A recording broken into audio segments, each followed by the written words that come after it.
thank you everyone for coming today. We're going to go without mics. If you need us to speak up at all, please feel free just to let us know. I'd just like to begin by acknowledging the Wurundjeri people, traditional owners and custodians of this land. I'd also like to pay my respects to their elders, past, present and emerging. Always was, always will be Aboriginal land. It's my pleasure today to introduce to you Andrew Acheson, whose amazing exhibition we're sitting in here. And Andrew is an artist and educator, a curator and writer, currently based in Melbourne.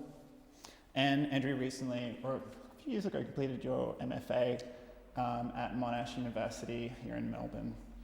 And that examined relationships between queerness, abstraction and sculpture. Andrew's exhibited extensively, including at Gertrude Contemporary, Incinerator Gallery, Linden New Art, First Draft, Westbase, King's, TCB, Seventh, amongst many others.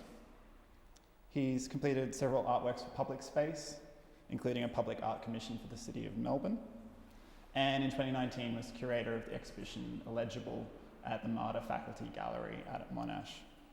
And he's currently a resident in the studio program at Gertrude Contemporary. So welcome, Andrew. Thank you. Thanks, Tim. My name's Tim Rowley-Walsh and I'm the curator in residence at Gertrude. And it's going to be great today having a chat to Andrew and talking a bit more about the show and about the works and digging into the sort of research and sort of thinking behind them.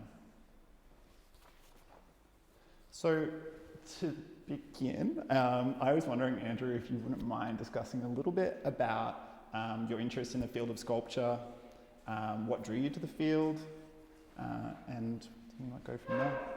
Yeah, sure. So I didn't train in sculpture. I kind of found my way to it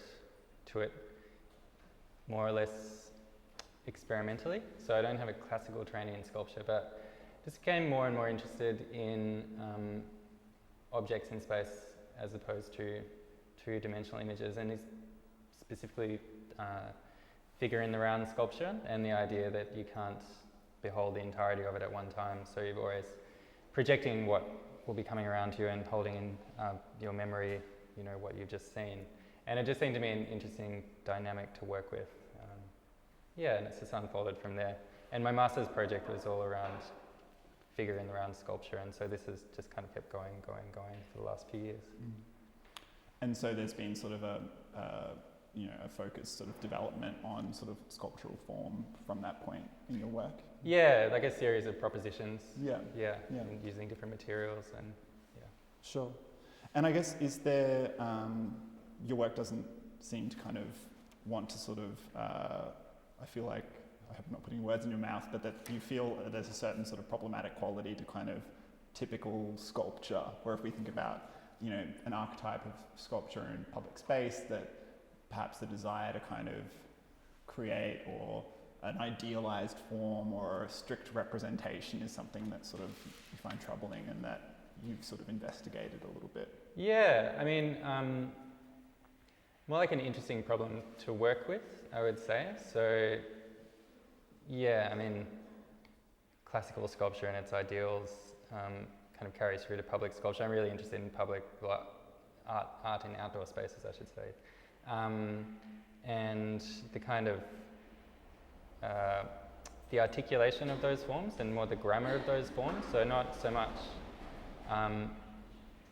a historical focus on individual figures, but more like the grammar of the genre and looking at the decisions behind how those things appear in public space, who is represented, what it means to fix someone in material like that. Also the futurity of those sculptures, because, you know, bronze has a lifespan of about 2,000 years. So, you know, looking forwards and looking backwards and, yeah.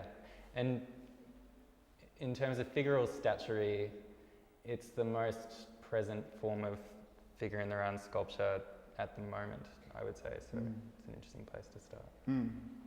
And I guess riffing off that, and there is this kind of sense of kind of great visibility and rigidity and sort of strictness to that sort of form of sculpture. But I wonder as well, often when people kind of become quite used to it, that the work sometimes also disappears as well. That people overlook sculptures, or perhaps the history of the event that it might, acknowledge. It's interesting how often you can walk past a sculpture in a public space and not sort of actually pay any attention to it. So it's interesting, the kind of visibility and kind of invisibility a little bit of. Yeah, it's like the strategies of dominance just kind of work against them somehow. Like they're so large and tall and permanent and ignored. Like you just sit and watch one for half an hour and no one stops to look at it. Like no one, thousands of people walk past them in the city and they're just quite invisible, which makes it a kind of interesting thing to bring attention back to. And also, I'm quite interested in what shapes public space, the kind of objects and buildings and things that we end up with. And it can be almost kind of insidious in how quickly, a community will acclimatise to what's shaped their public space. So, yeah, interested in that. It's interesting that kind of the balance of this sort of ambivalence of this desire to kind of lock something down and to try to kind of represent it in such a sort of solid form, and then yet, despite all of that intention, our overlooking and how things kind of slip out of our attention. And I wonder as well, like thinking perhaps a little bit about the work in the show, and knowing your sort of interest in figure in the round and the sort of, I guess, the kind of problematic qualities of sort of sculpture and sculptural archetypes that we've sort of been discussing. What was sort of appealing to you about this format that you felt could kind of talk to sort of the sculptural context, but maybe resisted sort of a desire for sort of strict representation, or of the work in this exhibition? Yeah, of this maybe the work behind you. Yeah, so I was thinking again, what's really interesting about figural sculpture is it kind of condenses a lifetime into an image, and it's a fixed image, and there's certain emphases and things that are also repressed as well. And in the case of public sculpture, especially when they're meant to be representative of a community or communal values or societal values, there's this kind of funneling of a multitude of contradictory ideas and ways of being into one figure that is kind of, when you think about it, is always bound to fail. Like there's kind of this intensity and this idea to lock this down in a thing that it's like it's a project that could never work. But thinking about different, like complexity, basically personal complexity in this case. So I've called this work, thought of this work as an evacuated figure in the round. So instead of the side of the body, it's the perspective of that figure. So it's kind of like a point of view or a vista, a vantage point out onto the gallery. And this exhibition is all based around language and articulation, and both works just kind of riff off a fragment of text. And this work of the stained glass is based on a quote of Robert Storr in conversation with Felix Gonzalez Torres. And they're talking about Felix Gonzalez Torres' work not being obedient to any one kind of art historical category. So, gay, queer, Latino, HIV positive artists, that kind of thing. There's always an ambivalence or an openness to interpretation. And the quote is, "A vision that is always structured through his multiple horizons of experience." And I'm quite interested in the problem of how, like figural statuary, language and the mechanisms of art history and art curation tend to lock things down in order to be able to position them and to attract audiences and to historicise. And how that is all very anti-complexity. And especially with deceased artists, they become really manipulable because they've stopped doing things, so they don't contradict their own readings. And I was thinking about just very kind of systematically retranslating that fragment of text into visual language. So looking at glass, and glass is just something I've wanted to work with for a while, and how its visual language is quite kind of entwined with how we talk about memory and experience. So, the idea of a tinted memory or a textured kind of feeling, and each one of these how I think about them is kind of like maybe a crystallization of a formative experience or a memory that has its own kind of quality and texture and pattern. And as you move around the work, they will also cross over and kind of interrupt each other's vantage points. So, you know, that idea that we're always looking at the world through our own various experiences. We all have our own kind of worlds, essentially, that are informed by how we understand what's around us. Yeah, so it's kind of,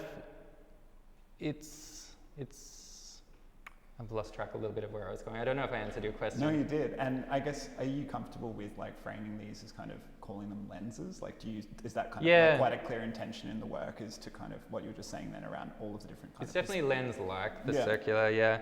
And the form of them as horizons is a very literal kind of translation, but it's also that kind of very simple gestalt that is just two circles that are mirrored and cut apart in different ways. It's just something I've been attracted to for a really long time. So when this idea came up, and then that idea that's been nagging me for a long time came together, that's how the work kind of came about. And yeah, lenses for looking through is very, you know, literal, but also sensible kind of reading. Fine with that. And I guess when we're thinking about like, if we're talking again about this kind of the archetype of like sculpture and figure in the round, of kind of defining and dominating space, and the kind of overly assertive quality of that. I mean, how are you thinking about space in the context of these works? It seems like, you know, that as sort of an orientation. You know, you mentioned horizon lines and sort of the setting sun, and I'm curious, like, if you could kind of talk a little bit more about this sort of perceived horizon line in the work. Yeah, well, each of the elements has a shared horizon line, so I wanted to suggest the idea of one person's point of view uniting all of them. And so if you imagine one figure with their own horizon, like we all have our own horizon line onto whatever we're looking at, that was a uniting element.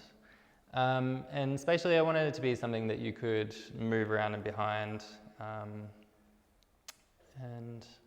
And I guess, I don't know, I'm not sure exactly. And that a little. The colours, is there a significance for you in the combination of colours? Because I know in the past that you've used in your work sort of spectrum of colour. So does it kind of, is that like a connection to that previous use? Or? In a sense, I mean, I've always wanted to use colour, and the way that I came to using the spectrum and using a lot of colour was not wanting to have any particular association to a combination, because we have colour coded to a lot of elements of culture. And so the idea is like to overcome that, just being really maximal, just using lots of different colours so that you avoid any particular kind of associations. I mean, using the spectrum, you inevitably get the pride flag connection, which I'm fine with. But I also was just really interested in the idea of that totality. So again, it's a quite open kind of thing. I tried to leave an element of chance up to this. So when I made them, I would pick the glass and pair the glass as I went. And the idea was that it would come together so that each would have its own integrity and logic. And then when it came together, it would kind of do its own thing. So there'd be an element of, you know, revelation about how it would interplay at the end. Yeah. And in terms of the process of making as well, is that something that you conduct yourself, or do you work with fabricators? Yeah, so the glass is ready made, and I had it cut, and then I did the leading in my studio.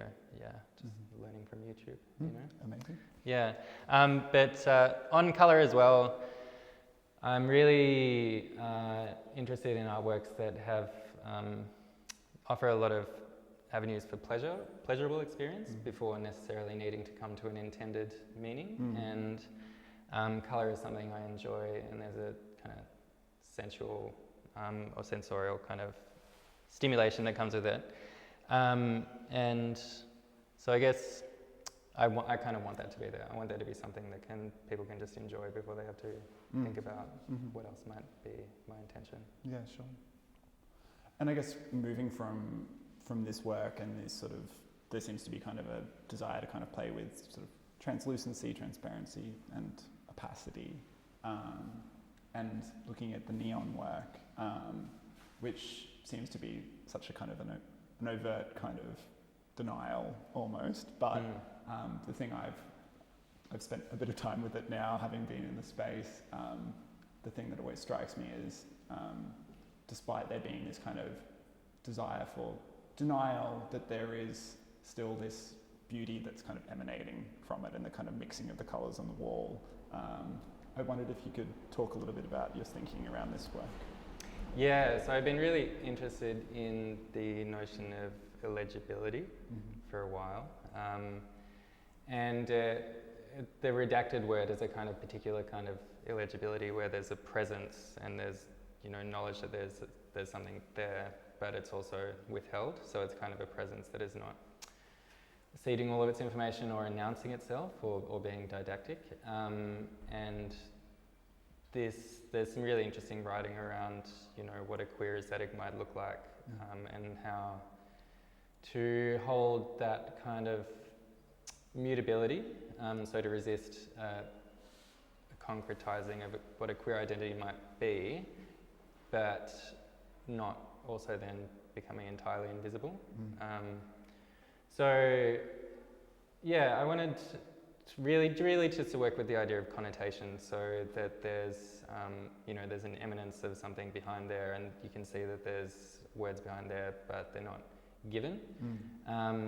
But there is still something. I think I don't know if anyone's had this response, but I wanted to think about it as a kind of positive thing where there's space for, you know, imaginative projection of what the words might be. And the people who've responded most strongly have been more troubled, like they really want to know what's under there. And for the moment I haven't been telling people because I'm just interested to see what the effect is of not telling people for the moment. And it's a piece, it's just a few words drawn from a really good piece of queer theory that gets used a lot, and it's kind of become its own kind of concretizing methodology. Like every time, or not every time, but in so many good exhibitions, this thing is referenced, and it's almost become solidified. And it's really good thinking. I understand why it's used so often, but I also think it's interesting to work against always, you know, offering that explanation, if you like. Yeah. I guess there's that kind of we're seemingly compelled so often in this world to say what we mean and what we're saying, and to be constantly kind of justifying our actions. And it's sort of been interesting seeing the audience's responses as well to this work, because there's been a few people who've come in this week being like, well, what's going on here? And I guess it's like the easy thought is that that sort of saying no to an extent in the way that this sort of covering does is a sort of a shutting down of kind of the experience of the work, but it shows that it's not, that there's sort of creative potential that can come from saying, well, I'm resisting sort of this, I'm resisting legibility, and something beautiful can kind of come of that, which I find really intriguing about this work. Yeah. And so you see these as kind of, obviously you're showing them in the same show, and so there's a relationship between the two. How does that sort of play out for you? Well, they're both quotations. They're both dealing with, you know, queer artistic practices and the idea of what a queer aesthetic might be like, and then just moving that out of a textual written word into visual language, so expanding it back into something more visual and open and sensual. In different ways. I didn't think about it till quite late, but they're both glass works as well. I wasn't really thinking about that on a material level, but light, colour. And I guess you've sort of touched on this a little bit, but and I guess this sort of also connects to kind of Munoz, and at least sort of my understanding of what that text was referring to. But I know you've written quite a lot about this kind of desire to constantly, that queer identity is to be articulated by sort of, you know, bodies and sexual imagery, and that there's this sort of this language that we're expected to kind of speak through. So you're interested in trying to expand the field of, you know, how to articulate queerness in art? Yeah. I just think it's an interesting problem because the kind of yeah, queer for a long time came to be, you know, kind of shorthand for gay and lesbian, and then got re-expanded. And if you go back to its origins, it's really much closer to an idea of intersectionality, and there's just, you know, like endless complexity with that. There's just going to be a field of representations that are one of, you know, infinite representations. But I think mechanisms of, you know, critique and curation and art history just tend to, well, they kind of need to make positives that then they can work against, or with and against. And so this idea of an empty placeholder, it's an idea that David Halperin wrote about. Something that's always there but not fully occupied by anything for any length of time. And it's just an interesting intellectual problem. Like, you know, it doesn't really, yeah, it's just something to work with, like a problem to work with. That. Well, it feels kind of generative as well, like certainly in the context of this show, like to try to kind of articulate, you know, what spaces are there beyond this kind of established sort of lexicon that we sort of is projected onto us. Totally. Yeah. And I also don't want to be like, I don't want people to think I'm trying to displace all those other articulations or like ways of being, but it's more just like there's a kind of hierarchy, I think, and it's interesting to have this alongside those other things. Yeah. Well, it's kind of, I think it's sometimes kind of troubling, I think, when people at first think, you know, that you're denying this, but you're saying very clearly that you're not. You're saying that there is space to sort of explore, you know, a wider sense of what it means to make, you know, queer art or queer abstraction. Or I wondered if you could talk a little bit about your interest in queer abstraction and how that sort of informs the exhibition as well. Yeah, well, it's an idea that I came across more or less during masters that seemed to give articulation to things I was already interested in. So I kind of picked it up and ran with it. But this idea of reading into things and the intention of finding meaning in something that's maybe not totally explicit, and that not being necessarily acceptable, like this idea of if something is going to be categorized as, you know, queer or any kind of category, there needs to be typically a pretty strong statement within the work about why. It's like an evidential kind of approach, which I find kind of a bit stultifying. And so this idea of reading into something abstract and finding that meaning and asserting that meaning I thought was really interesting, because it's also about an intellectual position rather than a factual thing. So it's more like there's my intellect and your intellect and all your intellects, and then there's the art object in between, and it's more of a site of interpretation and discussion and things like that. Like the blank panels, for instance, you know, you can think of them as screens and, you know, where anything could be appearing in terms of meaning, or you could think of them as just being completely empty and devoid of meaning, which would be the approach that's more like if it doesn't say what it is, then it's not that thing, rather than, you know, more like it's a very specifically generated kind of space that could be seen to be loaded. And I guess knowing the show that you did at MARTA in 2019, you know, as much as, you know, queer abstraction is, you know, of interest to your artistic practice, obviously you've engaged with it from a curatorial standpoint as well. So I was kind of curious about, you know, the legacy of some of the artists that you showed in that exhibition, and, you know, whether there's sort of any sort of influence that you see in this body of work as well that kind of came out of the experience of the MARTA show. Maybe if you wanted to talk a little bit about the MARTA show as well. Yeah, so the MARTA show included a lot of artists whose work I knew quite well, and who I knew, it's an interesting kind of contradiction. Like, they were chosen because I thought they had associations with queer practice and queer ideas, so there is a kind of identification there, but also maintain a kind of obliqueness, either really deliberately or less so.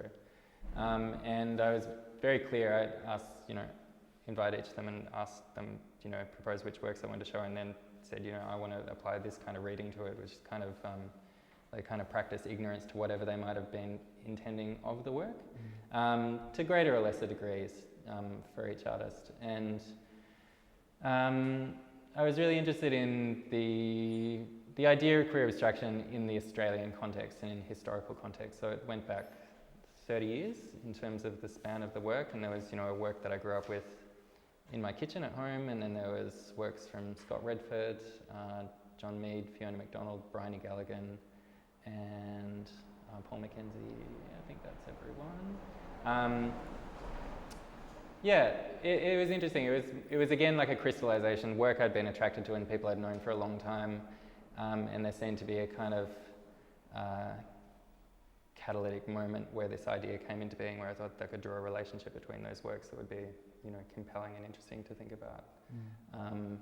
Yeah, and again, it was the methodology of apprehending a work and applying a reading is kind of that same thinking of, you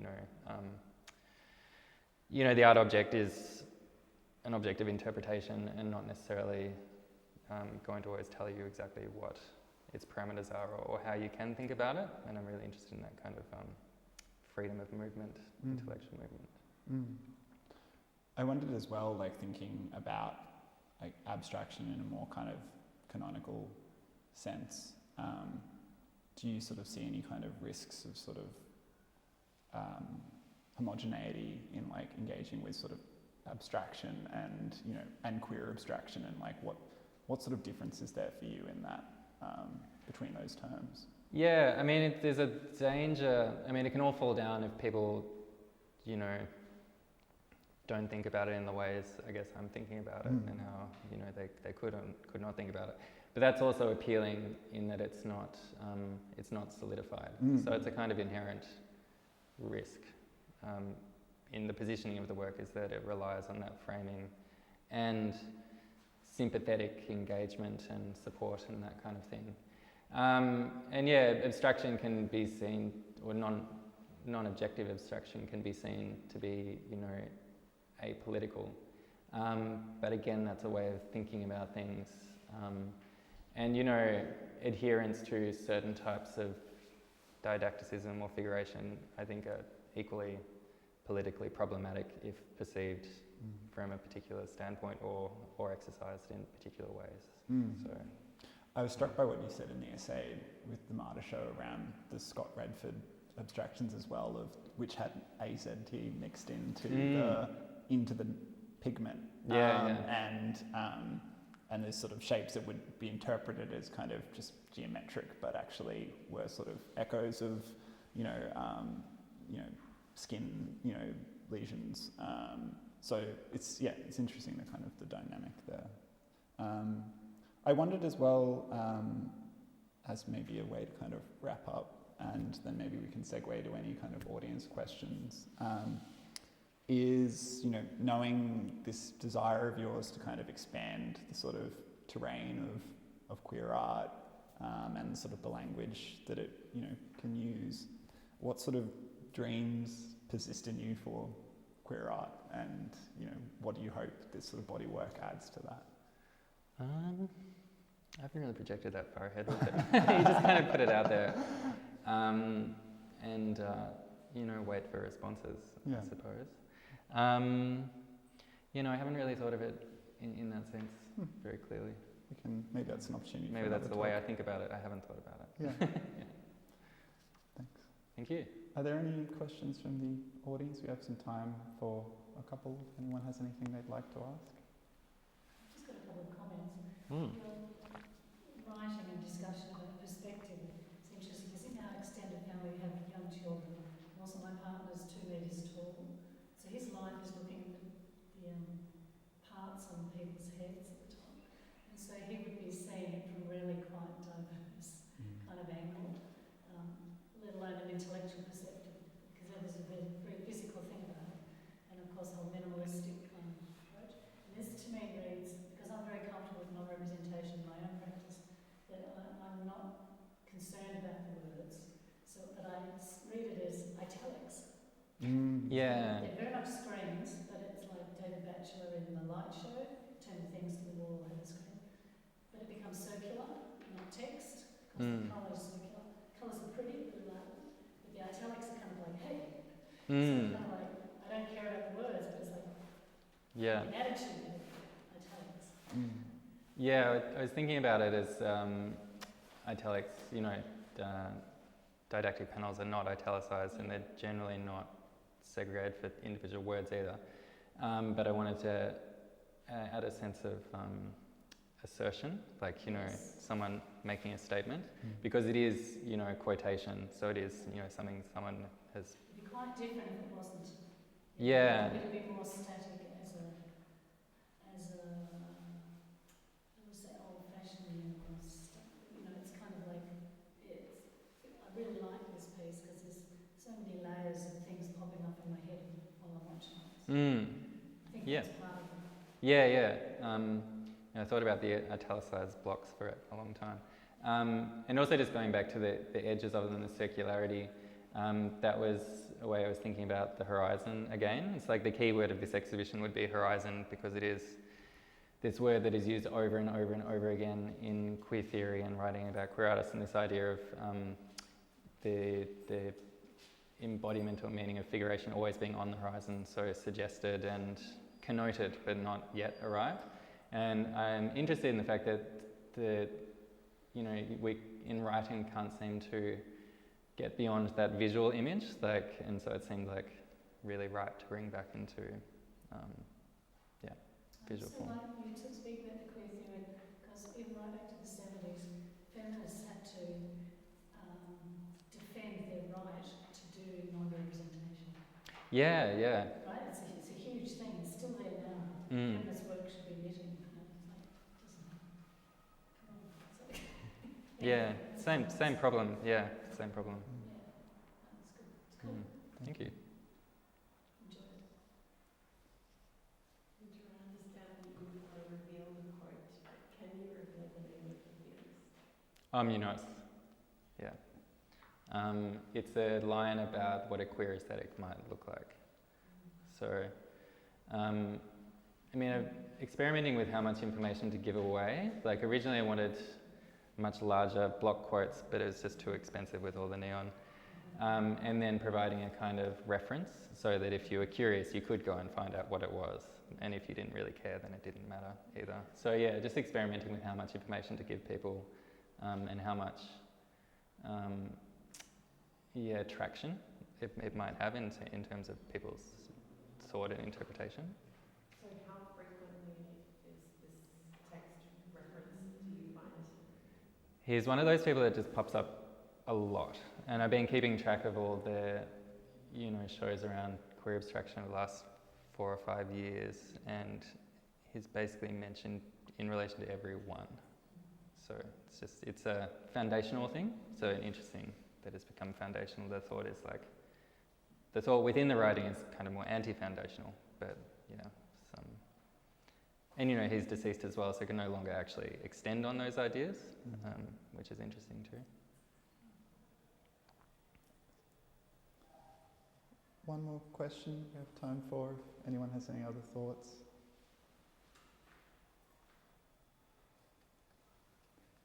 If not, I could ask everyone to thank Andrew for his time today, and congratulations on the show. Thank you. Yeah. Thank you for coming.